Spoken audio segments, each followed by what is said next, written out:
Hello everyone, my name is John. Today we shall learn what is a gerund and what is present participle and their difference. Let us see the definition for gerund. A word ending in ing that is made from a verb and used like a noun. We can simply say that a word starts with verb, ends with ing, and acts like a noun. This is called gerund. Let us see this example. Swimming is good for health. Here, swimming is a noun, so it's a gerund. Here, swimming is a subject in the sentence. There are three important rules to identify a gerund. Rule number one, subject or an object in a sentence. I like swimming. Here, swimming is an object. Rule number two, after preposition. If you find this kind of word in a sentence after preposition, it's a gerund. And third rule, complement. Seeing is believing. Both seeing and believing are gerunds here. Let us see what is present participle. A word ending in ing that is made from a verb and used like an adjective or verb tense. Let us see the examples for this.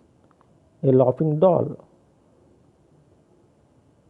Doll is a noun and laughing is an adjective here. This is called verbal adjective. Laughing is verbal adjective. Number two, the doll was laughing. Here, laughing is directly a verb.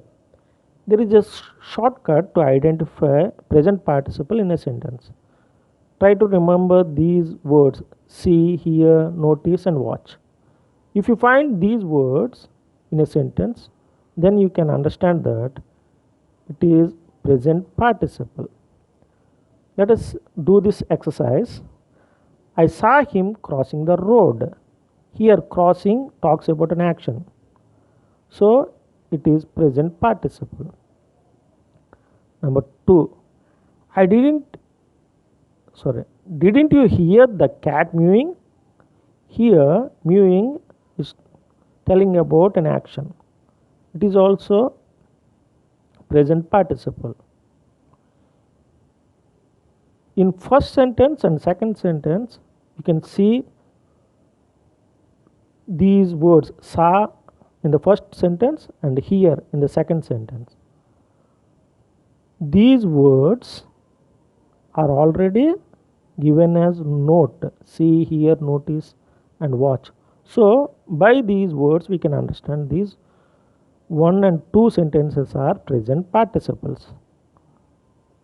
Number 3, he likes swimming. Swimming is an object here in the sentence and it's a noun, so it's a gerund. Fourth one, the north wind sees roaring. Here, roaring is an object here, so it's a gerund. Fifth one, the child did not see the giant coming. Here, coming is an action, so it's a present participle, and you can also see the word see also. And sixth one, I heard the children whispering outside the wall on their way to school. Here, whispering talks about an action, so it is also a present participle. Seventh one, why is the spring late in coming? The word coming is a gerund because it came after preposition in. And last one, eighth one, walking makes you healthy. Walking is a subject, it's a noun, so it's a gerund. Thank you for listening and watching too.